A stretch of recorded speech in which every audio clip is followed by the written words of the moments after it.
Hello mga boss, another laptop, another day. Meron tayo ditong Nitro 5. Ang sira niya, speaker mga boss. Sira na yung speaker niya, wala nang sound sa lumalabas. Yan mga boss. Ang gagawin natin, buksan na natin. Yan, syempre for safety, tatanggalin natin yung battery para maiwasan yung short. Ito yung ipapalit nating bagong speaker. Yan mga boss. Left and right.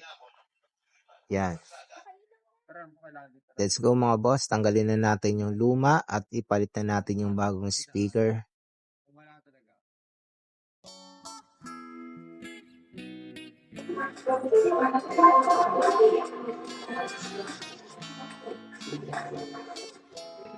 Hello mga boss. Another laptop, another day. Para matanggal yung password.